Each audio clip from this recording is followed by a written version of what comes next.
wave? Or something completely different? Well, let me put it this way.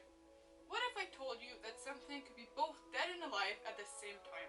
Or that you can be in two places at once? You'd probably laugh and say something about magic not being real.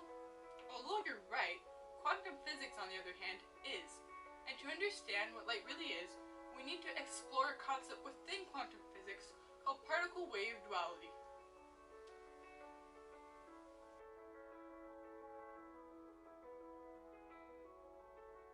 Let's start with a simple demonstration using water.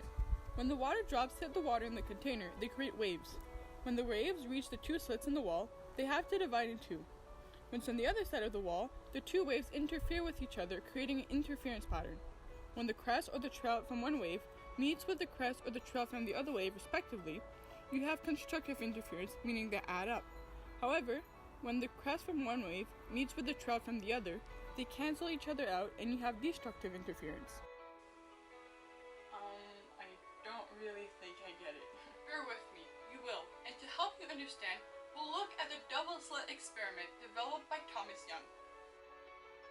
Let's say you have an electron cannon that shoots electrons at a wall containing two slits.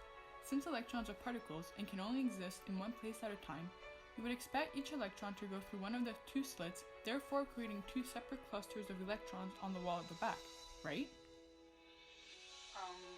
Sure. I guess that makes sense. Well, not really. You see, just like the water waves, the electrons create an interference pattern. Even if the cannon shoots only one electron at a time and it hits the wall the same way a particle would, in a single spot, the electron interferes with itself just like a wave, creating an interference pattern on the wall. Wait, but how can an electron interfere with itself? That doesn't make any sense. Oh, but it does. Until you measure the position of the electron, you can't know where it is.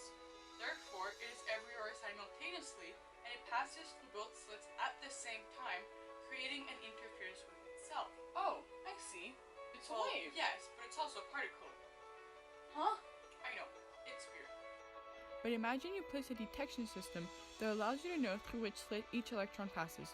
Strangely enough, the electrons don't act as waves but as particles and create two separate clusters on the wall. The moment you measure their position and know through which slit they pass, they are forced to pass through that slit and therefore cannot interfere with themselves, meaning they are acting like particles. Oh, I think I get it. The electron acts like a particle and a wave simultaneously, the same way light does.